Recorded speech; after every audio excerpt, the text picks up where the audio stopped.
I have studied MrBeast for more than 100 hours and it has completely changed the way I look at YouTube. And now we're gonna transition into getting famous off of YouTube. And I'm feeling like it's paying off. I gained over 600 subscribers in the last month. How to come up with video ideas. I will literally come on here and tell you guys every little thing I know about getting views on YouTube. And I know thousands, tens of thousands of creators have watched those, and literally, that's the reason why they're making $10,000+ a month, because they're just like, oh, Jimmy just literally laid it out. I just followed it. It all started when one day I opened YouTube Studio and got flabbergasted by seeing the plateau of my channel. Obviously it was an indication to learn something new, and who is the best teacher than MrBeast? Hey you. Yeah, you. You wanna learn how to get more views on your YouTube videos? Good. Here are my 5 steps to get more views on your crappy video. So I sat down and poured interviews over interviews, analyzed videos after videos, and scribbled down everything I learned. And I literally ended up with a lot of notes. I mean a lot. So without wasting time, let's begin with the first lesson, which has so much power that it can shorten your success from 4 years to 1 year, which is be with the Lunatics. Imagine a world where it's just you working solo and you work 12 hours a day every day for like a year. And you're just grinding, you make a mistake, you learn from it, you grind, you make a mistake, you learn from it, and you do that for like a year. And then imagine a different world where you have 4 friends who are also equally grinding in something similar. Friend number 1 makes a mistake on Friday, he teaches the other 4 people. Friend number 2 makes a mistake the next week, teaches everyone. And then like you're all learning from each other's mistakes. You're all constantly studying 24/7 and downloading each other. Like after a year, you're like 2 years ahead of the guy who was just solo. It really does make a difference, especially like my friend group when I was like, I met a bunch of people when I had 10,000 subscribers and we all like, we agreed not to drink, we didn't do drugs, like we didn't date, we didn't do anything. We just literally obsessed from the time we woke up to the time we went to bed. That's literally all we did. It's wild. Like I've told this story before, but for people who didn't listen to our other podcasts, like one day I literally got up and we had an 18-hour Skype call. And then I went to bed, and that's all I did. And we were just tearing apart YouTube videos, studying trends and stuff like that. I don't even know how I got food. Like a similar thing he said in the Joe Rogan podcast. Most of my growth came actually after I graduated high school. Basically what I did was I somehow found these other like 4 lunatics. 3 of us were college dropouts, 1 was a high school dropout, and 1, I don't know, he just like quit his job. We were all super small YouTubers, and we basically talked every day for 1,000 days in a row and did nothing but just like hyper study, like what makes a good video, what makes a good thumbnail, what's good pacing, like how to go viral. And we just call it like daily masterminds. We would just get on Skype every morning, and like some days like I'd get on Skype at 7 a.m. and I'd be in the call until like 10 p.m. and then I'd go to bed, I'd wake up and I'd do it again. And you know, we'd do things like just take 1,000 thumbnails and see if like there's a correlation to the brightness of the thumbnail to how many views it got, or like, you know, like videos that get over 10 million views is like how often do they cut the camera angles, or like things like that. Really? So you micro-analyzed everything. Really? Yeah, just I mean, for like we were very religious about it, and so that's where most of my knowledge came from. Is I just surround myself with these lunatics, and just every day, like we didn't do anything, we had no life. But everybody had sort of a similar vision. Yeah, exactly. And so we all had like 10, 20,000 subscribers when we met. And by the time we stopped talking, we all had millions of subscribers. And we all hit 1 million subscribers like within a month. It's crazy. Because it's like, if you envision a world where you're trying to be great at something and it's just like you learning and fucking up and then learning from your mistakes. Also, my mom told me not to curse. Sorry, Mom. If someone could just like edit out the swear words and give it to me. Sorry, Mom. Yeah, so I could give it to my mom to listen to. That would be great.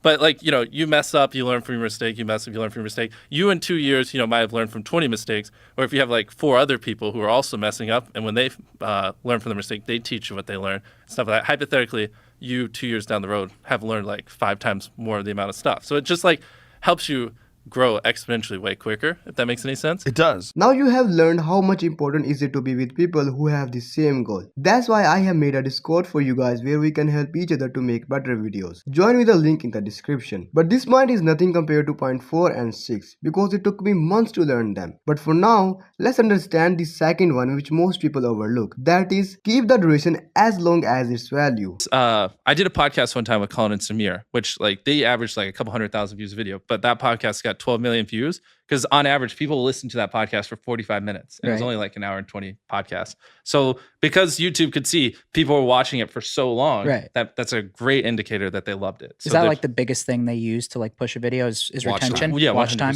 Yeah, without a doubt. Because if on average 1 million people click a video, it's 10 minutes and they only watched it for 2. Why the fuck would you serve that video over a different one where on average they watched it for 8 minutes? Clearly they enjoyed that 8-minute one way more.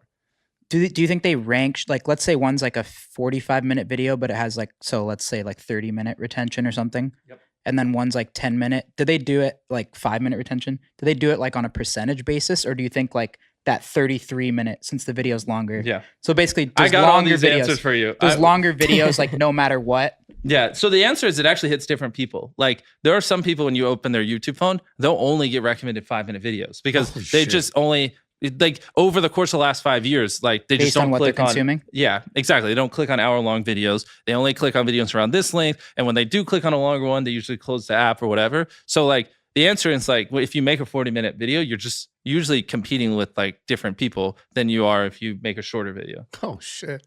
Yeah. You have all the answers, bro. I've heard this.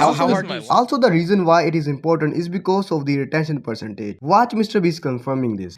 What are the different strategies for high retention for your videos and in general? It's like, how do you cook good food? You know what I mean? That's like the same kind of question. I see. So there's so many different ways that so it boils down to, I mean, do you think at the level of a story, or do you think like literally watching 5 seconds at a time?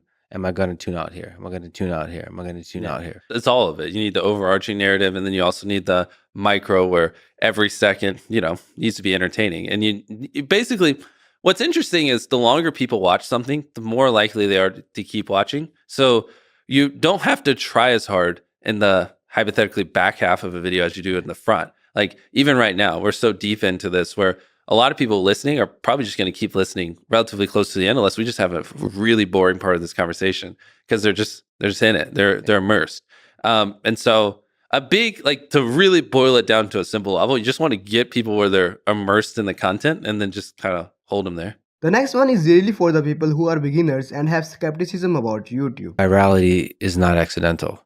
Or sometimes it can be, of course, but it's just not. It can be engineered. So many people say it's luck, and they're like, "You're just lucky," or this or that. But what are we up to? Probably like 1,000 videos over 10 million views. Like we don't ever have a dud. Like you can call it luck, but I think it can be trained. I counsel YouTubers all the time and show them how to go from getting a couple million views a month to 10 million views a month very easily. Even certain ones, like just one of my friends, like he was just really struggling, and so I just started showing him basically everything I know and just doing like once every week, sometimes once every 2 weeks calls. And he went from $10,000 a month on YouTube to over 400,000 just doing these little counseling calls. And so, I mean, people can make excuses all they want and say it's just luck or say, well, anyways, I don't even want to quote all the other stuff, but it's just, it is a teachable skill. It's a learnable skill. You can study your way to consistently make viral videos, no matter how small your channel is. Even if you have 0 subscribers, you could if you actually studied hard enough. And like basically if you knew what I knew and some of these, so I don't sound so arrogant, also like some of these other friends I have that I'd say are the smartest people in the world when it comes to content creation online, if you had the knowledge that was in our heads, you could do it very easily. I see people do it all the time. And what's even more interesting is I go on podcasts and I say everything I know, and these people are also very open. Some of them I know, it's all out there. And a lot of people, instead of just studying that and trying to absorb and apply it in their own way, they're just like, no, it's just luck. I agree with Mr. Beast, and I 100% believe that it is 100% knowledge with the right execution. What do you think about this? Tell me in the comments. The next point is a bit controversial. Quality, a Mr. Beast belief. I'm a firm believer that it's much easier to hypothetically get 10 million views on one video than 100,000 on 100. And part of why it's much easier, in my opinion, is like if you make a really good video, it's just so evergreen and it never dies. Because YouTube, when you open up YouTube and look at the videos, they're just serving you whatever they think you'll like the best, And so if you just make a great video and it's constantly just above every other video, even 2 years down the road, then they'll just keep serving it and never stop, which is why it's much easier to make one great video than a bunch of mediocre ones. Though Mr. Beast focuses on quality, yet he never compromises with quantity. At his production level, it would take anybody months to make these type of videos. But Mr. Beast follows quality with quantity and uploads a new video every 2 weeks or so. Now, all things beside, there is a common problem that nearly any YouTuber faces, which is low retention. When I was watching interviews of Mr. Beast, I heard him spitting the tactic to increase audience retention. Back and watch the FBI video again. And I watched the first 40 seconds. And I was sitting with Colin showing him like a lot of what we talked about I was seeing in those first 40 seconds. And I was like, you really do all of those things. And those first 40 seconds were so jam-packed, and you introduced so many new things. Like so much new stuff between both the visuals too. I mean, even the concept that you say in the first 40 seconds. First of all, the visuals are already changing, but you also say there's an NFL stadium, there's a private jet, and there's a maze. This is why you should watch the video. Yeah. See these things. Yeah. Yeah. And like the thing people undervalue the most is literally the first 10 seconds of the video. Like I think I can quote it. I tied up an FBI agent and I have $100,000 in this bag. Here's a knife.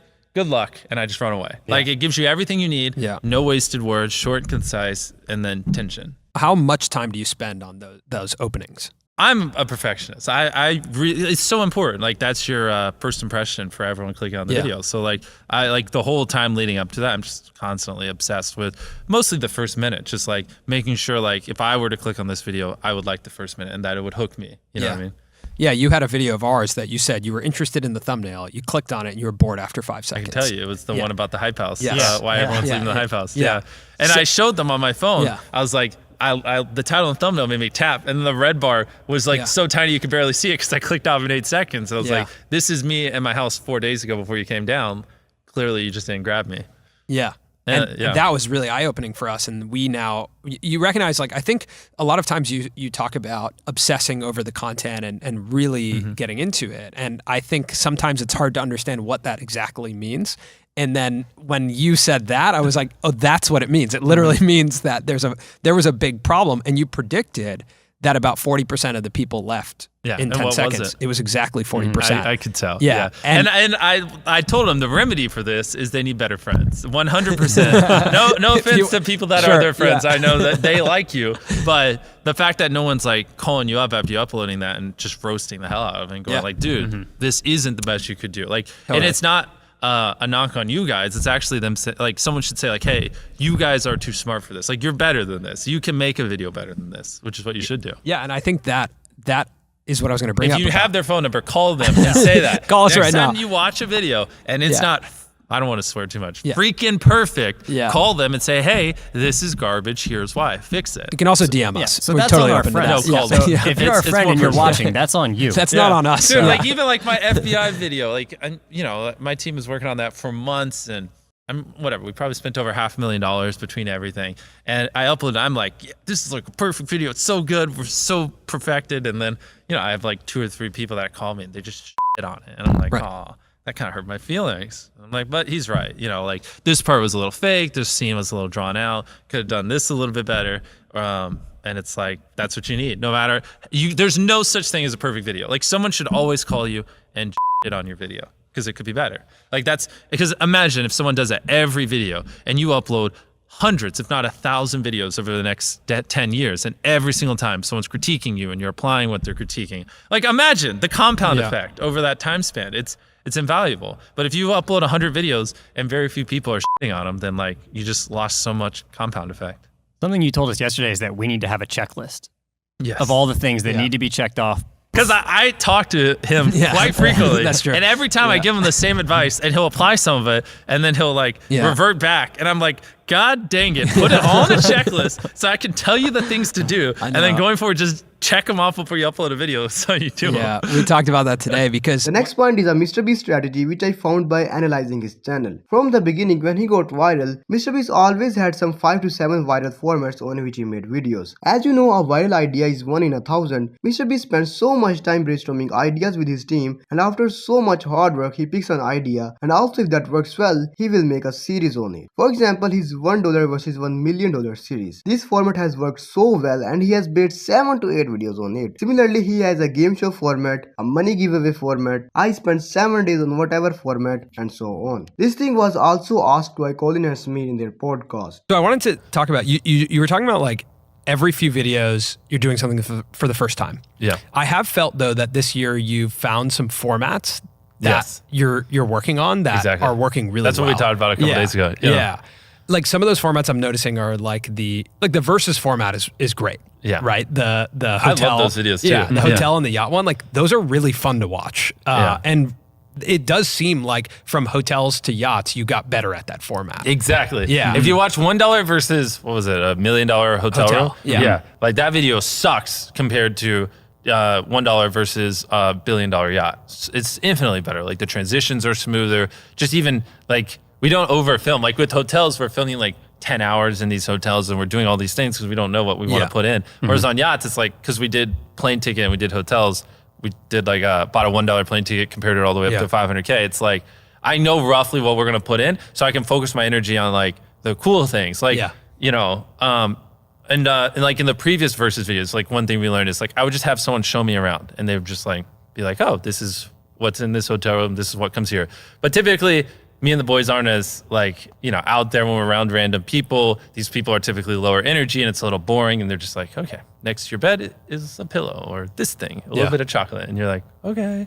It doesn't make the best content. So what we do now, like on yachts, is we don't have someone show us around. I just unleash the boys. Cool. I clear the set. It's not really set, but I just clear the area. And I'm like, boys, go be stupid. I'm like, do what you want. And they're like, can I jump off it? I'm like, why haven't you already jumped off the boat? I don't care. The helicopter was crazy. Exactly. Yeah, that was crazy. So I let them go wild and like discover things. And instead of someone going, you know, press this button and this comes down and it's lame, we press a button and we're like, oh, ooh. You know, and it's cool. Those videos are cool because we get to experience something we'd never experienced through you guys. And that's a way of how we've learned, like through doing that format a couple times, like this is a better way to film it. And then I have that, you know, person who owns the boat come and show us through it after we're done being idiots. So then if there's anything I missed, he'll tell us about it and we still have those shots. And like just changing that took it from like, you know, a whatever, like a B to like an A++. Yeah. And it's so interesting because all we did the same filming, we just filmed it differently. And it's like, that's stuff you learn by doing the same content over and over. But it's also hard because like, you also got to be original and mix things up. And if you do the same stuff over and over again, you'll eventually fall off. So that's like the constant. By the way, if you are new to the channel, please like and subscribe.